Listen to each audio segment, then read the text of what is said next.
मी उल्का उद्धव पटवर्धन, उल्काच किचनमध्ये आपणा सर्वांचं स्वागत आहे.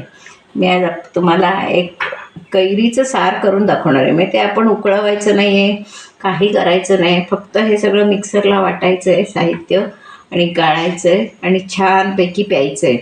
थंड असं सार म्हणजे किंवा भाताबरोबरही चालेल, जेवणाबरोबर आपण जसं ताक पितो तशी सुद्धा हे कढी किंवा सार जे काय करणार आहे ते चालणार आहे. असा मी तुम्हाला साधा, सोपा आणि झटकन होणारा प्रकार, आता कैरीचा सीझन असल्यामुळे मी तुम्हाला दाखवणार आहे. त्याच्यासाठी पहिल्यांदा मी काय घेतलं आहे तर थोडीशी 1-2 पाकळ्या लसूण आणि 2 मिरचीचे तुकडे. आपल्याला ज्या मानानं करायचं असेल त्या मानानं आपण हे साहित्य घ्यायचं. मला अगदी आत्ता 2 वाट्याच करायचं आहे म्हणून मी हे थोडंसं साहित्य घेतलं आहे. त्यानंतर हे मी वाटीभर खोबरं घेतलं आहे, ओलं खोबरं ताजं, नारळ किसलेला. त्यानंतर त्याच्यात आपण मेन म्हणजे कैरी, ही कैरी आपण उकडवून घेतली आहे. कच्ची कैरी घालणार नाही मी त्याच्यात, ही मी उकडवलेली कैरी त्याचा पल्प घालणार आहे काढून. तो सुद्धा आपल्या आवडीनुसार, आपल्याला कितपत आंबट आवडेल त्या मानानं घालायचा.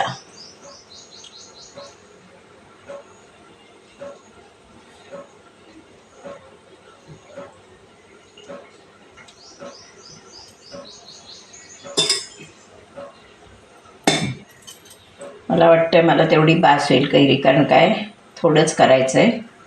पण तुमच्या घरात ज्या मानानं करायचं असेल त्या मानानं हे साहित्य कमी जास्त करायचं. पण हे साहित्य घालून झालं. आता त्यामध्ये मीठ घालणार आहोत, आपल्या चवीप्रमाणे मीठ. कारण आंबट, तिखट, गोड असं हे सार होणार आहे आणि छान लागतं. त्यानंतर गूळ किंवा साखर, पण ह्याच्यात गूळ छान लागतो त्याच्यामुळे मी गूळ घालणार आहे. गुळाची गोडी वेगळी असते. आणि अगदी थोडं जिरं घालणार आहे.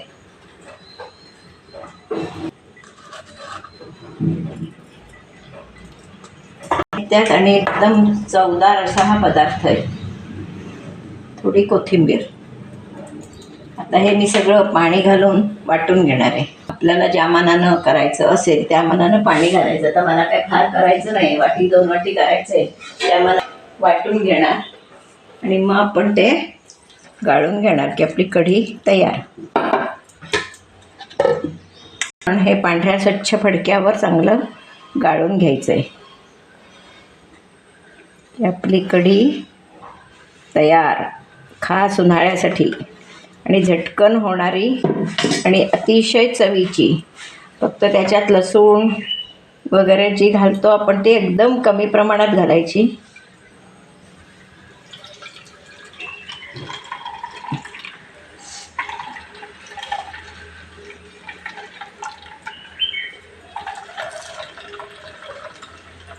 जर गाळण्यानं गाळलं तर कणकण पडतात म्हणून मी असं गाळून घेते.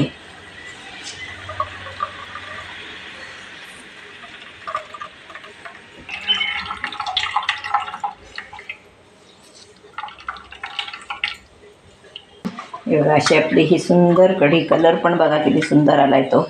जितकी ती सुंदर दिसते तितकीच ती चवीलाही छान झाली आहे. आहा, अगदी भाताबरोबर चालेल किंवा आपण ताक जसं प्यायला घेतो तशी सुद्धा ही कढी प्यायला चालेल आपल्याला. अशी ही सुंदर कढी आणि काहीही त्रास नसलेली, म्हणजे झटकन होणारी, त्याला फोडणी बिडणी काहीही द्यायची नाही, अशी ही आपली कैरीची कढी खाण्यासाठी तयार आहे. किती सुंदर दिसते बघा. जितकी ती सुंदर दिसते तितकीच ती चवीला सुंदर झालेली आहे. घालूया.